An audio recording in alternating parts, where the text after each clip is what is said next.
This is the WTF Bach podcast. The podcast about Johann Sebastian Bach, brought to you by his prodigal son, WTF Bach. Join WTF Bach as he guides your mind through a contrapuntal journey. Why don't you let WTF Bach guide you? And now, here's WTF Bach. It's WTF Bach, also known as Evan Shinners, if you're looking at my driver's license. I realize it's been some time since I brought you the canons that were penned on the back of the Goldberg Variations. I never wrapped up those 14 canons, so today we're going to do just that. And because I started this discussion of these additional canons over a year ago, this episode will be a summary of all of the additional Goldberg Variation canons. Now, I used to say this, I haven't in a while, but I'm going to say it here. This podcast is, in a sense, a cumulative series of episodes, meaning don't be put off if you are just joining us and you have no idea what I'm talking about, because the very first episode of this podcast is meant to guide even the most inexperienced listener into these more complicated topics. So if you're listening to this episode thinking 14 additional canons like on pirate ships, don't be put off. It's a concept you already are familiar with. So go back, listen to the first few episodes from the very beginning of this podcast, and then I have no doubts that you'll feel very much at home. With that little caveat, let's explore these 14 additional canons on the back of Bach's personal copy of the Goldberg Variations. You've probably heard of the Goldberg Variations if you're tuned into this podcast, but this episode will not discuss the music you are familiar with, the stuff that Glenn Gould recorded. What happened most remarkably, in the 1970s, a copy of the Goldberg Variations, in fact, the copy that belonged to the composer himself, was found.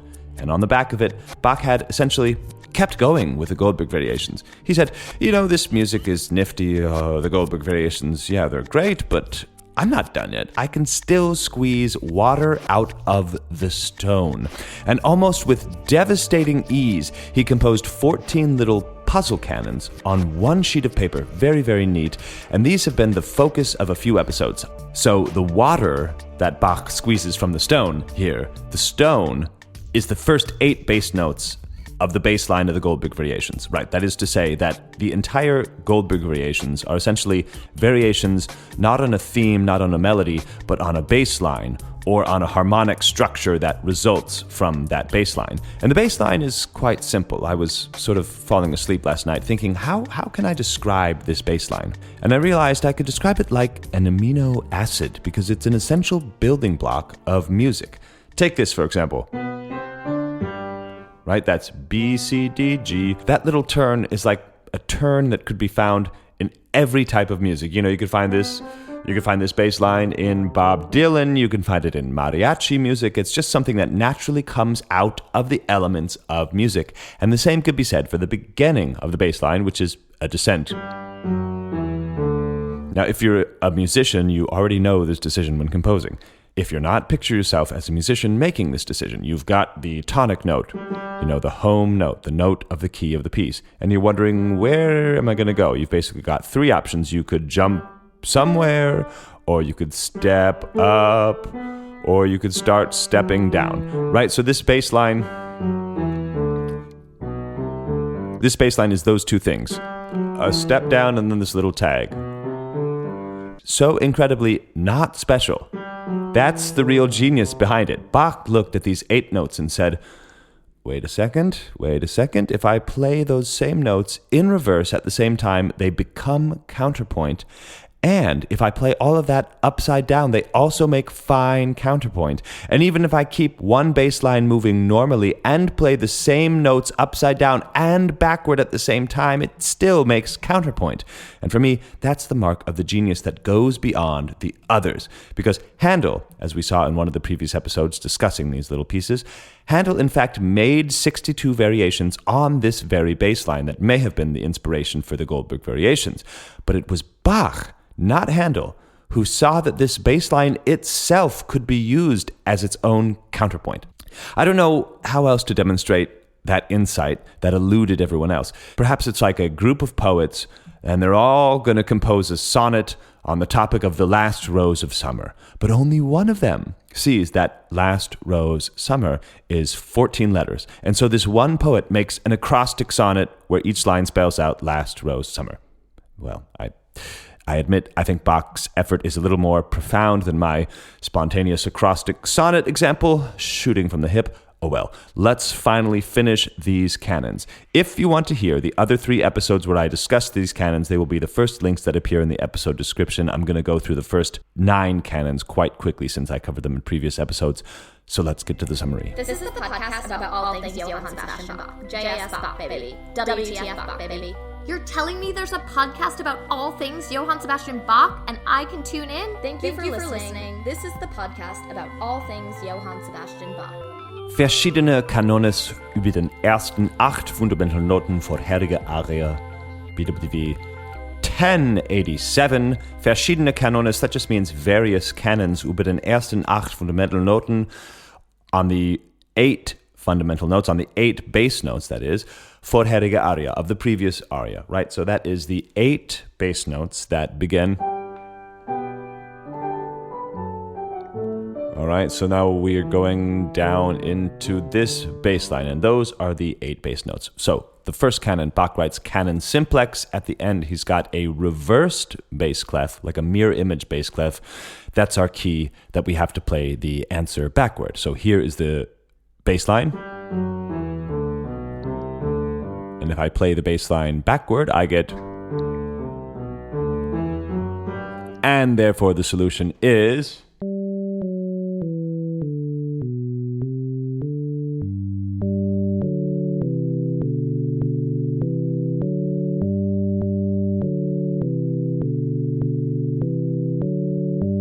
Going on, number 2. Number 2 is simply al roversio, to the reverse. So this is now inverting the counterpoint. And there is, again, another mirror clef. This time it's a mirrored tenor clef. And the solution is therefore this. Now, Bach has repeat signs on all of these, so you could play them forever and ever and ever.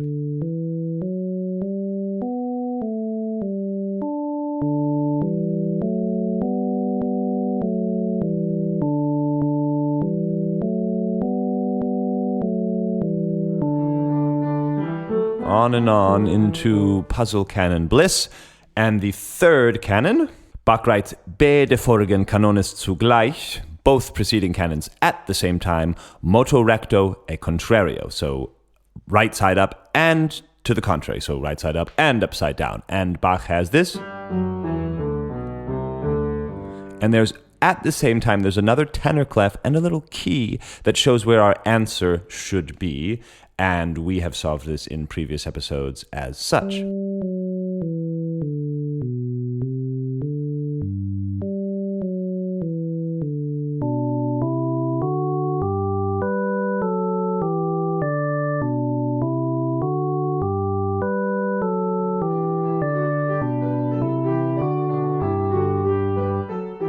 On and on into puzzle canon infinitum. Now, the fourth canon, Bach writes moto contrario e recto. So the third one, moto recto e contrario, and now this one, moto contrario e recto. And that's essentially the voices swapped. What my right hand just played will now come in my left hand, and vice versa.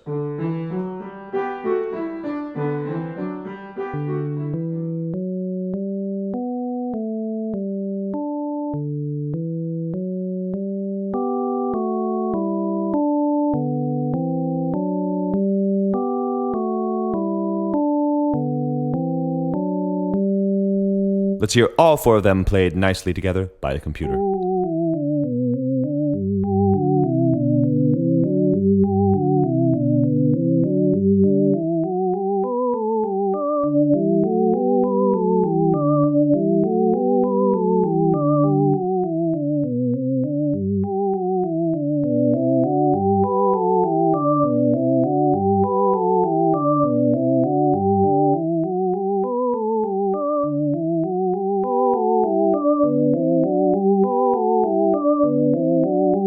Yes, all that. One line of music. One line of music played upside down, played backward, with the answers sort of displaced just by 4 notes.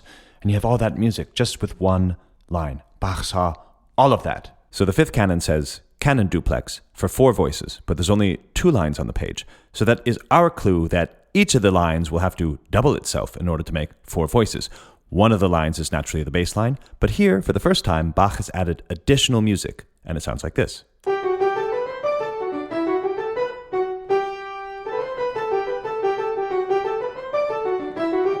On and on. And that voice will fold onto itself in such a marvelous way that it will sound like this.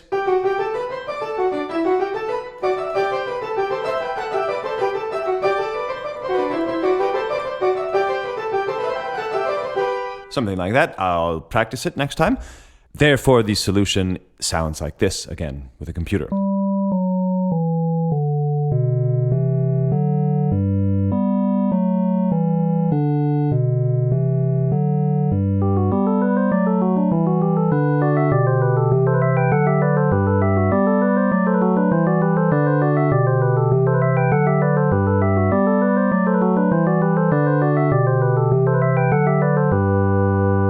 The 6th canon, Bach writes canon simplex. And this is the line he gives us. So you could see that it's chromatic as opposed to the diatonic examples of the previous canons, and the bass line fits into it like this.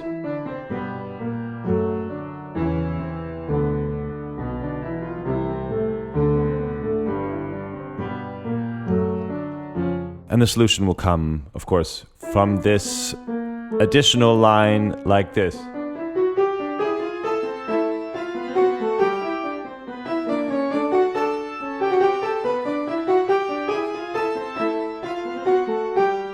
Okay, and it sounds like this.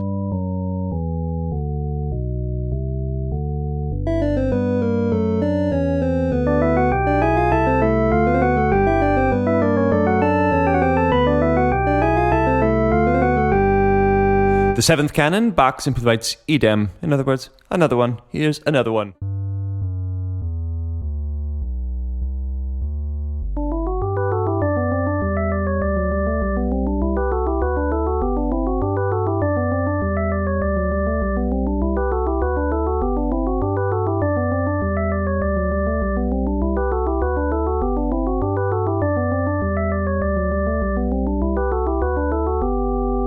The 8th one, again, like 6, very complicated, and now for the first time, the bass line will come in the middle.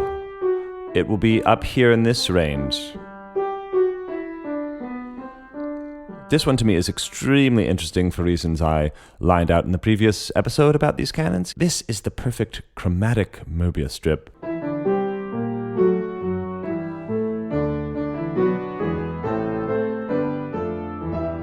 It's very, very interesting sounding, but yes, essentially these outer voices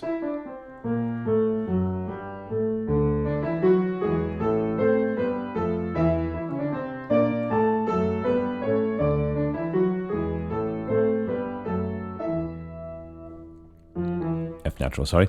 These outer voices are a Mobius strip because they are chromatically inverted, not merely diatonically inverted.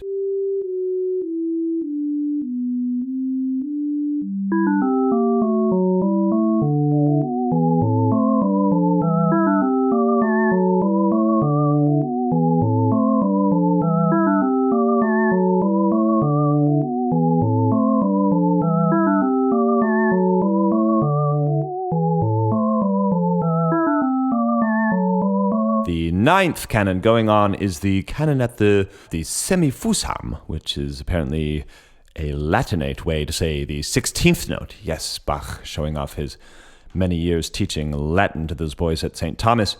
Take your pick, take your pick. Do you like this?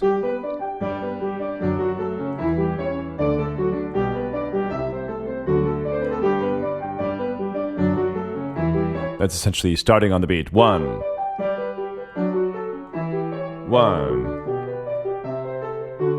1, or, since it's coming at the 16th note, 1.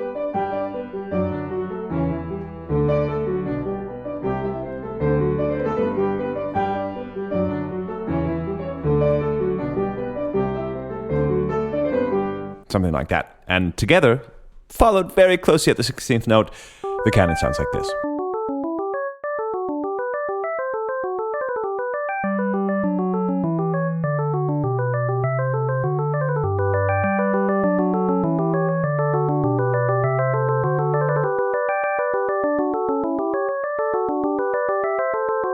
And now we're caught up. Those are the first 9 canons, and today here we are covering the last 5 in a little bit more depth. Number 10. What's going on with number 10? Bach simply writes, alio modo per syncopationes e per ligaturas, for 2 voices now. But he's already given us the solution. In fact, you see right there on the paper, he's already printed out the following phrase.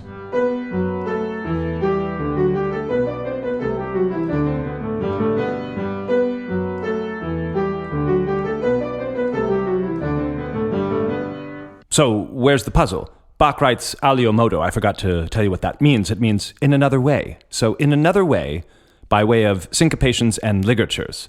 Ligatures, syncopations, very closely related idea. They're simply this sort of dissonance that resolves itself across the beat. This dissonance resolves itself to this.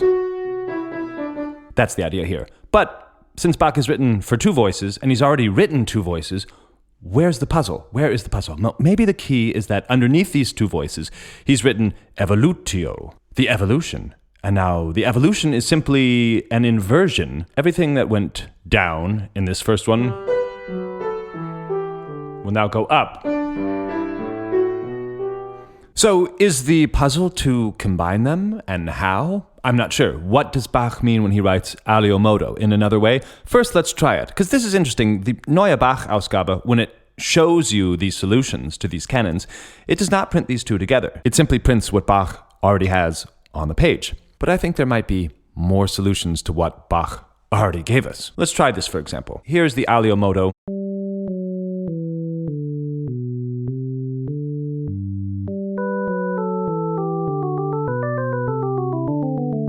Here is the evolution.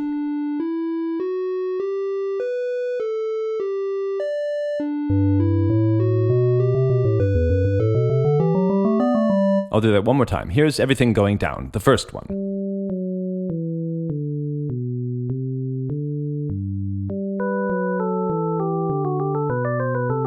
And now the evolution, everything going up.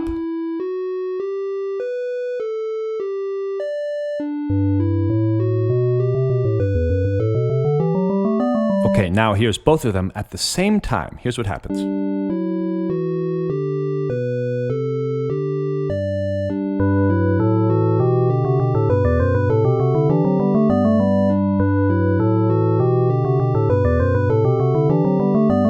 Now, if you've got Baroque ears, you are not objecting to the computer noise, you are objecting to this. You're objecting to the E against the F sharp, and then the F sharp against the E, which results from going at the same time. Still, in the context of 4 voices, that doesn't sound all that bad. But what happens if we shift the evolution over by 4 notes?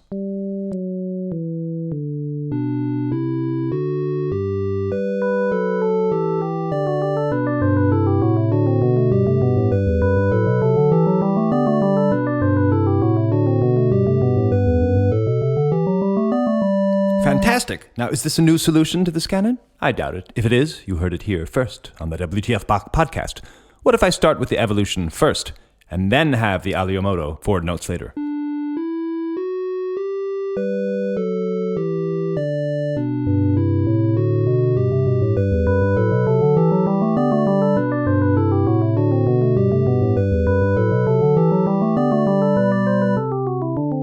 Ooh, that's sounding nice. WTF Bach special, both solutions.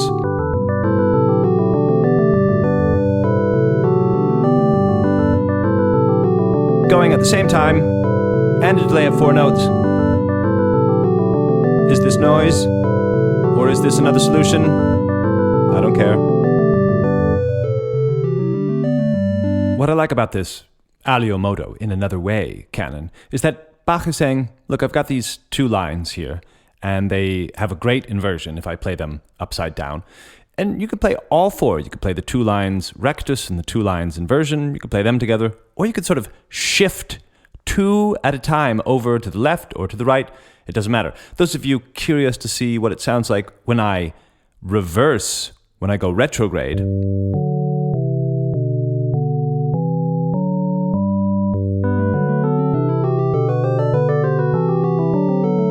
doesn't sound quite as satisfying. But I'm sure there are other solutions to canon number 10. But meanwhile, let's go on, and maybe one of my listeners can find a new solution, and I'll share it with everyone.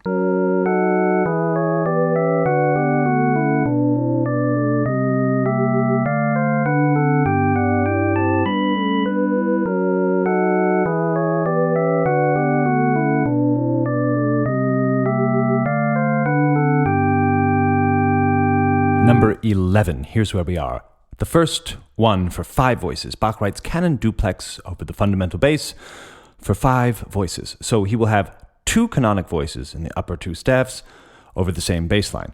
And I will play for you one voice at a time and show you how each solution is made. Here is the middle voice.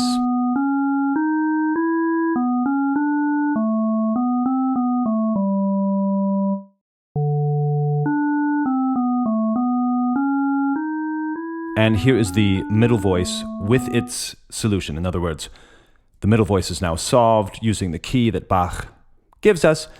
The middle voice will now have itself in inversion to make counterpoint with itself.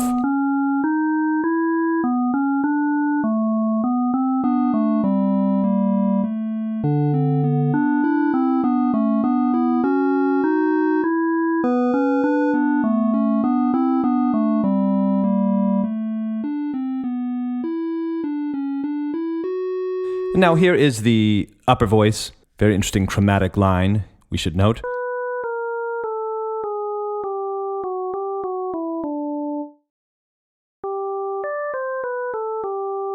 And the same principle, the upper voice now solved using the key that Bach gives us.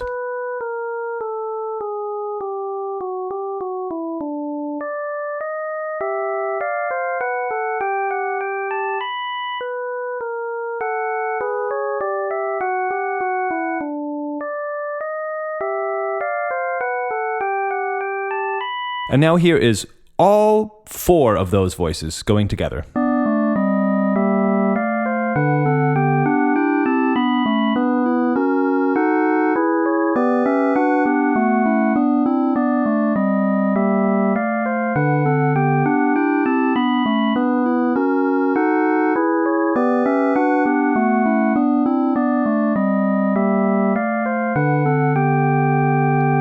You see what I mean by squeezing water from a stone? Just using these 8 bass notes, Bach has generated this music and the bass line isn't even in yet. But I'm about to bring it in. I'm going to bring it in with the way that Bach writes it on the page. In other words, the original 2 voices without their solutions plus the bass line. And then gradually I will add these solutions and you'll hear number 11 in its entirety.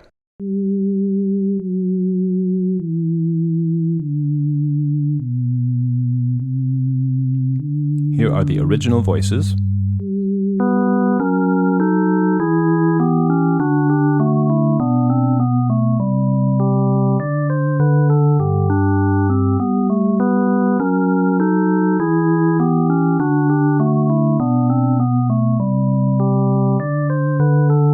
And these solutions will come in here.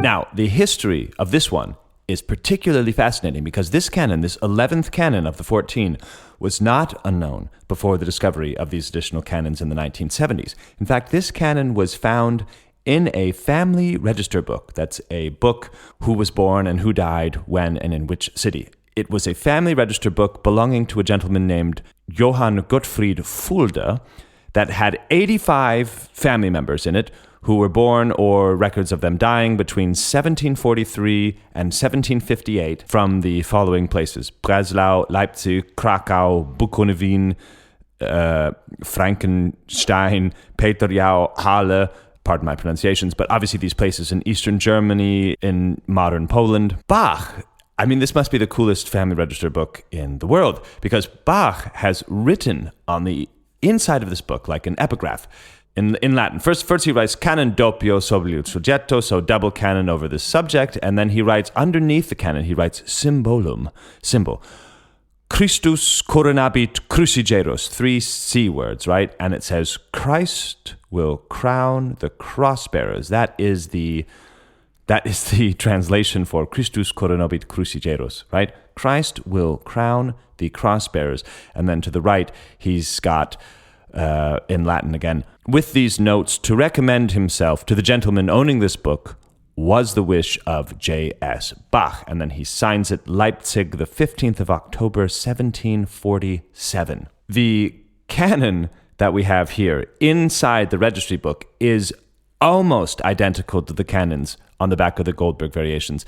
It is a slight revision. Here is the middle voice from the canons on the back of the Goldberg Variations.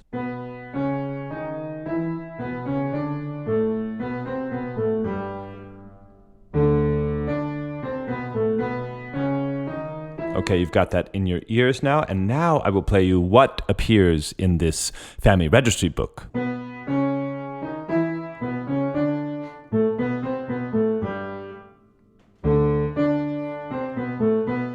So you could see it's slightly syncopated, and that is very typical of Bach's revisions. He sees something and he thinks, I can make this a little bit more curly, a little bit more syncopated, a little bit more Baroque.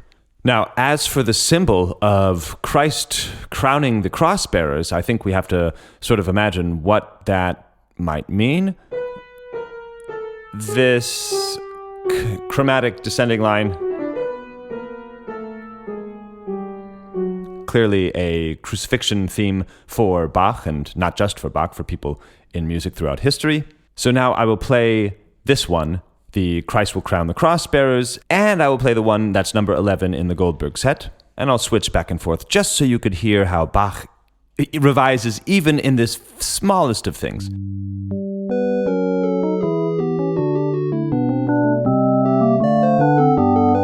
This is the revision, a bit more syncopated. And now this is the Goldberg Variations version. Smoother, right? Switch, syncopated.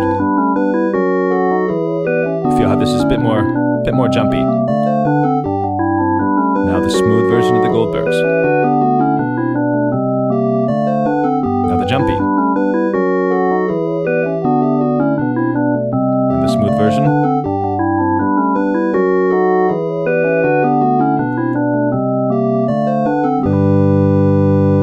Now here I am a few days after recording this episode. I was listening back to it and I had an insight that I want to share with you about Christus coronabit crucigeros. Christ will crown the cross-bearers. The early version, that is the version of this canon that appears on the back of the Goldberg Variations, is in 2/4 time. And the version which appears in this family registry book is written with a C, although it's not. It's what we call common time in music, although it does not represent a C. It's actually a half circle. But it looks like a C. And there's 3 staffs. And I thought maybe Bach saw something there with the 3 C's, even though, again, they're not C's, they're half circles. Maybe that's a topic for a brief episode. No, let's go into it now. In the medieval times, in the earlier times in music, they thought that music in a triple meter was perfect, probably because of the perfection of the Trinity or something like that. 3, the perfect number, the triangle perhaps. So any music that was in triple meter had a circle as the time signature. And when music had to go into a duple meter or a quadruple meter, they would cut the circle in half. And that's what the C is that we say is common time. But it's actually, again, it's not a C. But it looks like a C. So did Bach think those 3 C's, Christus coronabit crucigeros? Don't know, but that occurred to me. I had to get it in before I released this episode. The next canon to come, that is canon 12. Bach writes, canon duplex über die bestätigte fundamental Noten, so double canon over the said bass line for 5 voices. And we can already see that Bach is thinking of augmentation and diminution because each of these voices begins G, F, E, D with a different rhythm. So first in the soprano voice we have 16th notes.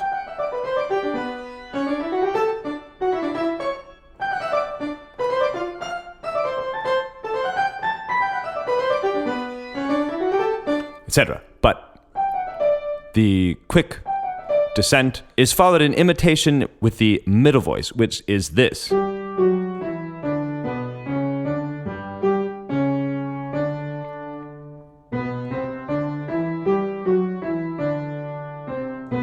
Right? And you could see, obviously, is the bass line, which goes beneath everything very, very slowly, right? So we've got dee-dee-dum in the soprano and be-do-do-do in the alto and be-do-do-dum, just cooling out in the bass. All right, so here is what the 16th note line sounds like inverted.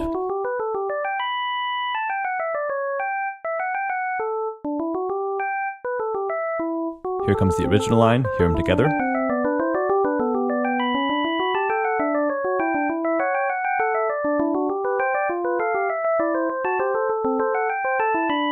And here is what the middle voices, the 8th note line, sounds like, inverted.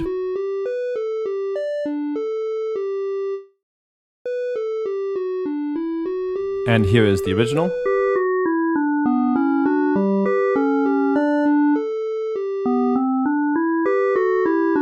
One more time. Notice how you could hear actually the entire bass line in there. And now I'll pan those, so I've got the 16th notes in your right speaker and the 8th notes in your left speaker.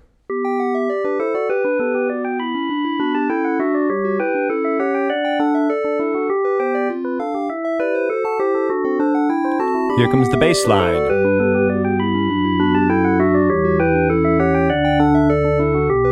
You'll hear the voices coming everywhere now. And I'll switch instruments.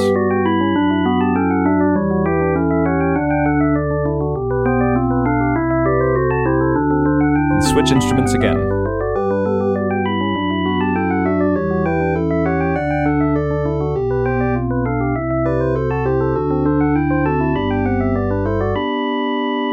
And now, 13. This is the good stuff. You know that Bach was not afraid of the number 13 because here, if you've ever seen the famous painting of Bach, that is the portrait where he's holding a little piece of music, that is the portrait that was drawn or painted rather, by Elias Gottlob Hausmann in 1746. That little sheet of music, that's like Bach's business card. That is Bach's calling card. That's how he wanted to go into eternity.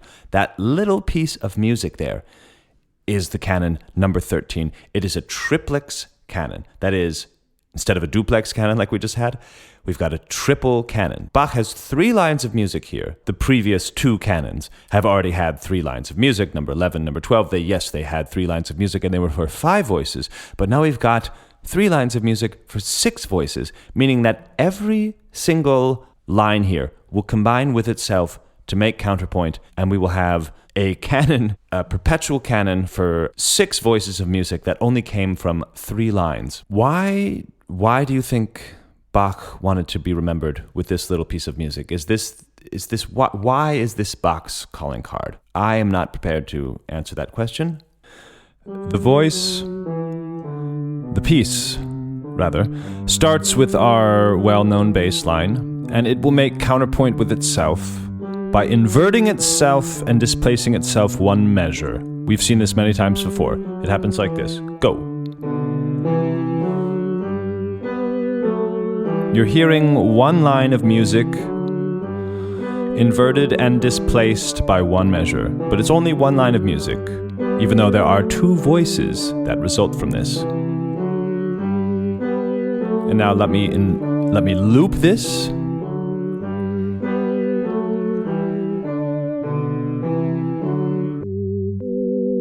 Okay.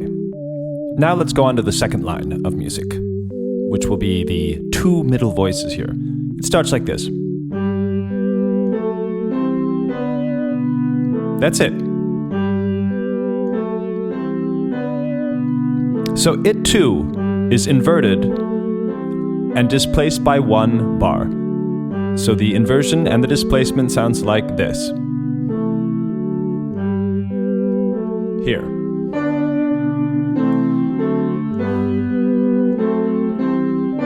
Very simple, actually.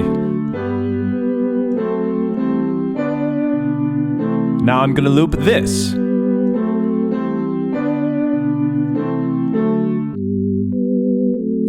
Okay, beautiful. Now we're listening to 4 voices that are the product of only 2 lines of music. And we are now going to add the 3rd line of music, which will result in the 5th and 6th voices in this triplex canon. What we're listening to now is a duplex canon, 4 voices from 2 lines of music, but now we've got to form the triplex canon. And it starts by adding the 3rd line, which sounds like this.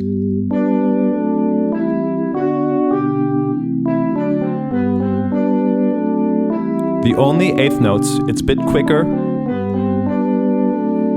And it too will be inverted and displaced by 1 measure. And then it sounds like this.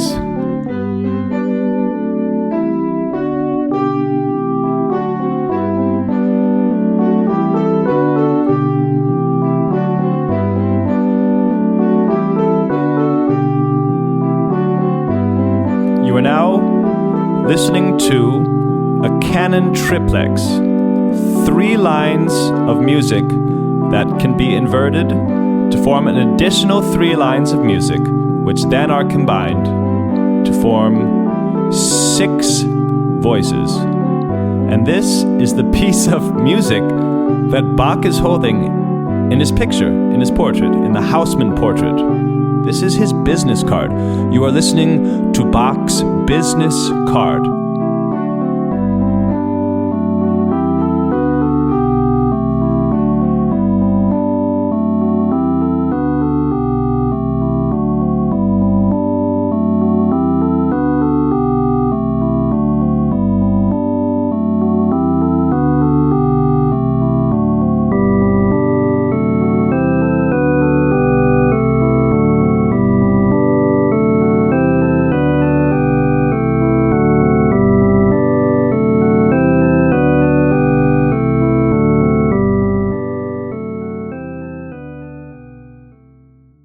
So we'll fade out on Bach's business card.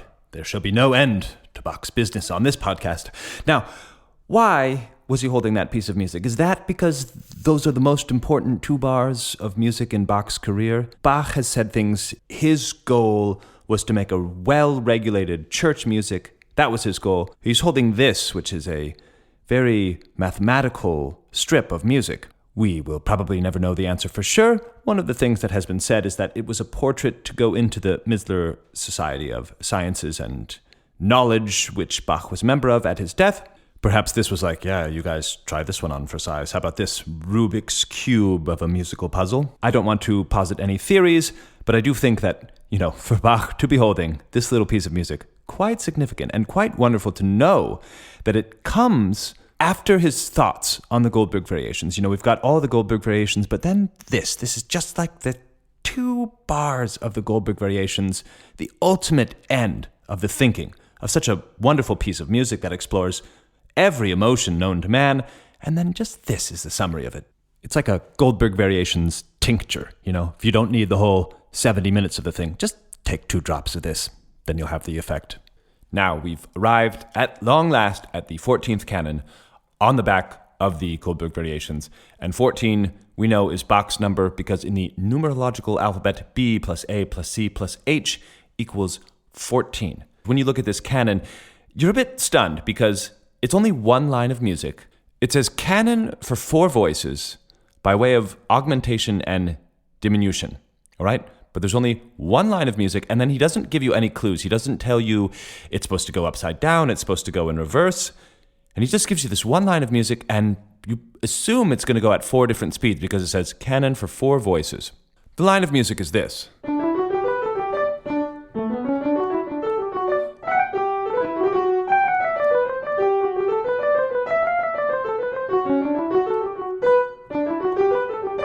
And then it repeats. I figured we should solve this live on the podcast together because it would be interesting, right? How is this single strip of music going to make 4 voices and come at 4 speeds? So first, we notice that this is obviously related to the fundamental bass notes. It is the inversion and the retrograde of our 8 fundamental notes that you all have tattooed upon your souls by now. Let's just start messing with it. I'm going to put it into the computer, and then we'll try and figure out if there's any way that we can make sense of this. The first thing that we might try is taking this line and putting it twice as fast and seeing if we can make some sort of canonic material in 30-second notes against these 16th notes. Okay, this is our strip of 16th notes. Now I'm going to make this twice as fast, and I'm going to put it into another voice and see if I can make it fit. Okay, let's try it. Okay, here is the answer, brought in 2 beats late. It sounds almost acceptable, except through here. All of a sudden it doesn't sound good. Okay, this is not working. I'll try something else, and this is really just trial and error. We are listening to the 30-second notes inverted, coming in after only 1 beat now.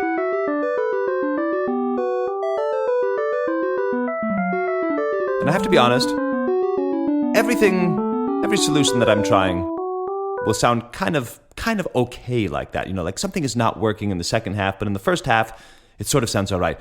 And that's when you realize, okay, wait, if the second half is not working, maybe the strip of music is too long. And then a light bulb goes off. And you think, if the strip is too long, then this already must be the diminished subject. In other words, this must be the longest strip of music because it has the fastest notes. Does that make sense? It seems like we're unable to find a canonic solution to the second half of the strip, so we want to cut the strip in half and therefore double the length so that it'll match the strip of music, right? Okay, yes. The strip of music is already the fastest music in the solution. Okay, so now instead of putting 30-second notes, we will go twice as slow as the 16th notes and go into 8th notes. And now the answer in 8th notes. You know, this sounds not terrible. Something is not right. For those of you wondering, how am I choosing the point at which to bring in the answer? I'm quite honestly guessing where to bring in the answer, but ba-da-da-da-da-da-dum, after 8 notes, that's a pretty logical place. Let's try the answer now after, again, 8 notes, but let's try it inverted, right? Why not? The strip of music begins with the 8 notes inverted. What happens if we do an inversion after 8 notes?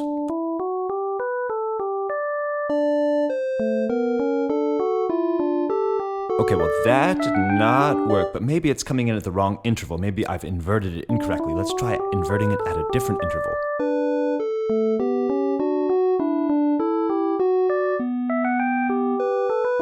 Okay, this is sounding maybe like the best solution so far. Couple crunchy areas. Maybe there's an even better interval.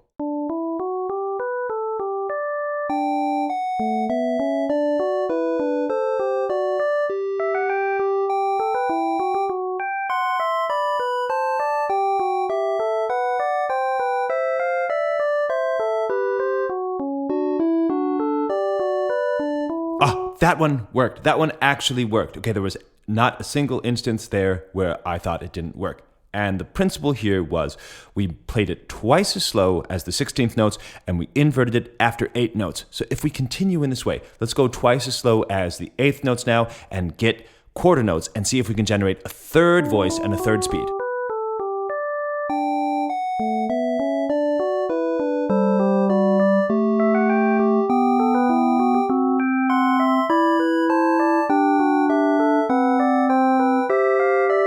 Okay, that's the slowest moving voice down in the bottom.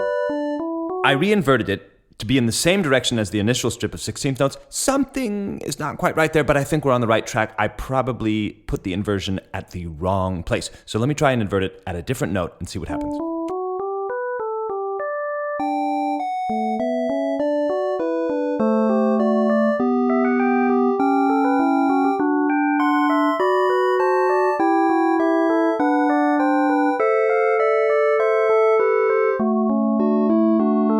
Okay, this works. This is absolutely working. And this will be the final moment in what must be a very difficult episode of this podcast. But we've now got 3 speeds. The same strip of music. We started with it going up, ba-da-da-dum, and that was going at 16th notes. Then we flipped it upside down and put it twice as slow into 8th notes going ba-da-da-dum, upside down, right? Then we swapped it once again and put it twice as slow. So we've got quarter notes going up again. And now we're going to do it one more time. So we will have half notes going ba-da-da-dum in the bass, and I bet that's the point of the whole thing, is that finally the bass line will appear 4 times as slow as this little strip of music. Let's see what happens. Okay, 16th notes. There's the 8th notes. Here comes the quarter notes. And let's see if this works with the bass. Oh no, something is not working there. Almost working. Okay, we just need to find exactly the right place to bring in this bass line, and you tinker with it a little bit, you shift things left and right, and eventually you come up with this 14th solution.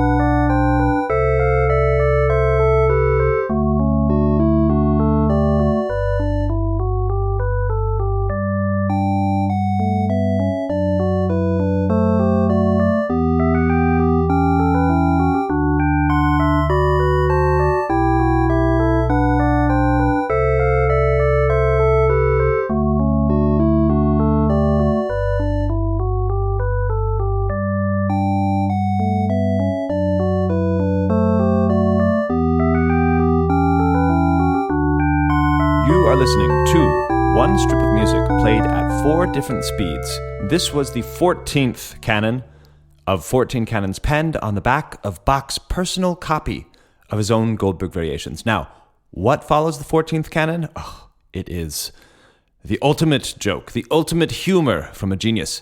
Bach simply writes the words, etc., as in, go on, do a couple more of these, etc. 14, no problem, etc.